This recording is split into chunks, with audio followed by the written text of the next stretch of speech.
They're asking neighbors here to be extra vigilant. If you notice anything suspicious, you of course are encouraged to call 911. Reporting live in Pullman, Karina Shagrin, KXLY4. All right, Karina, thank you. And these fires should serve as a bit of a wake-up call. Do you have a working smoke alarm in your home? And when was the last time you checked the batteries? KXLY4's Mike Gonzalez looked into this, and there are different kinds of smoke detectors. This I did not even know. Yeah, and when I delved into this, I thought to myself, well, here we go, another smoke alarm story, the typical, put it on your wall, but really not the case at all. And like we were talking about, this couldn't be more timely with all these fires. But here's the deal, guys. This is what's called an ionization alarm. Protects you from these big flaming fires, fast-moving through your house if you have a gas fire or something like that. This is called a photoelectric alarm. Protects you from smoke, alerts you much faster if you have a smoky fire. The deal is, most people die from the smoke and toxic gases in fires. The other problem is most people have the ionization alarm, which protects you from the completely opposite thing, up to 80%.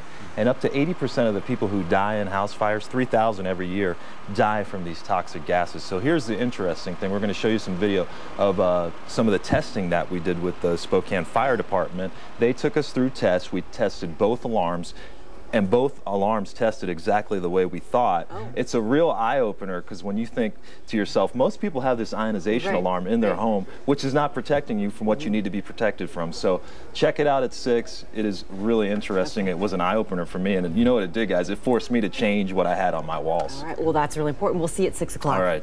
Leslie? Reporting live in Pullman, Eric Loney, KXLY4. Eric, thank you. These fires may have you thinking about your own family's safety. Do you have a working smoke detector in your home? Well, did you know that there are actually 2 different kinds of smoke detectors? Not a lot of people know that.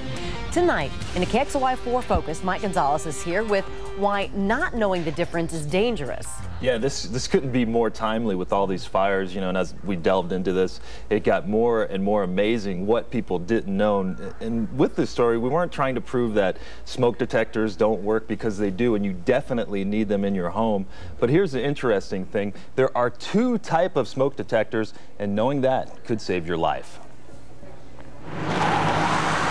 Fires aren't what they used to be 20, 30 years ago, where it's all paper and, you know, you just got your normal byproducts. You're getting synthetics, and you're getting cyanide, you're getting all kinds of stuff being off-gas. According to the CDC, nearly 3,000 people die in fires every year in the United States. You may be surprised to learn that most victims die from smoke or toxic gases, not from burns. That you get all this carbon monoxide and stuff into your system and you basically choke. July 29, 2005, 55-year-old Karen Usler accidentally starts a fire from a lit cigarette and dies in her Spokane apartment.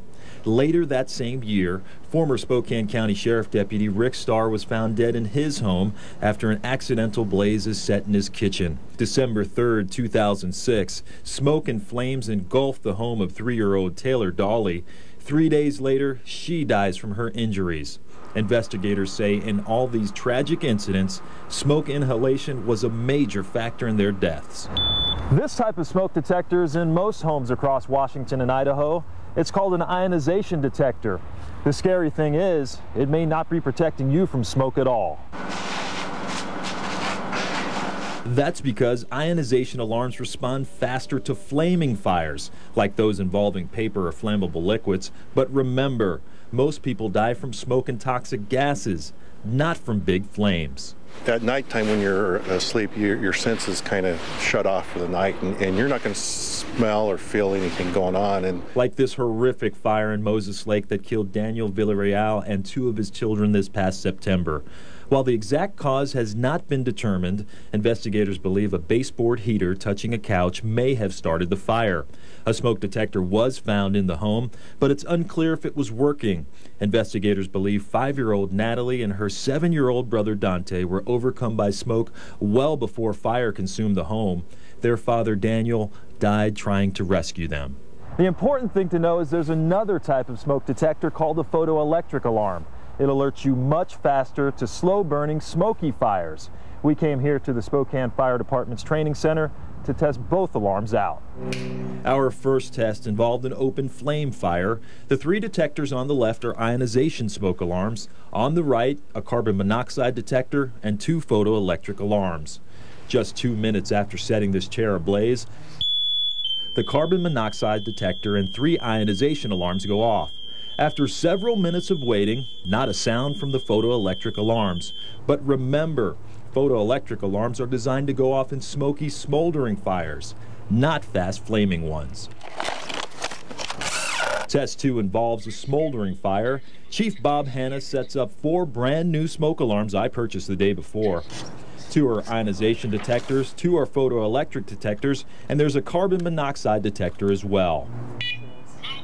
The chair is set on fire using a soldering iron to create a slow-burning smoky fire. 11 minutes in, the smoldering starts. After 20 minutes, heavy smoke is making it hard for us to breathe. 23 minutes in, only the photoelectric detectors have gone off. The ionization detectors are silent. 5 minutes later, because of so much smoke, we exit the building. Almost 30 minutes into our test, the ionization detectors never go off. As we demonstrated here today, they both have, each type has a specific type of fire that it works off of. Obviously, if we can get a combination in, it serves both purposes, where we have a smoldering fire and open flame fire. Would you choose one over the other? Obviously, I'd choose the combination one, because then I'm covered both ways. A message he wants everyone to hear. And you can find dual detectors at most major hardware stores. And here's how you tell. It's right on the outside of the package. They cost anywhere between $25 and $40. And here's the thing, guys. Most people do have the ionization alarms in their home. About 80% of the people, they estimate. And you got to remember, about 80% of the people die from the smoke and toxic gases. So Chief Hanna, he wanted to stress, don't get rid of your ionization alarm if it's working. Go ahead and get yourself the photoelectric alarm so you get that dual protection. But obviously, the best thing to get is the combination. So really an eye-opening story for me, because like we talked about when I started this, it was like, oh, another alarm story, but really important, and we really hope it helps. And then you changed them in your house too. Yes, because and of this story. I have changed them because it's scary. Yeah. So you really need to get the combination alarm, everybody. All right, ask for it from Santa or something, because it's worth spending the extra money. It is. For sure. Spend that extra money. Mike, thanks. All right. Well, the water at 3 of Spokane's most popular parks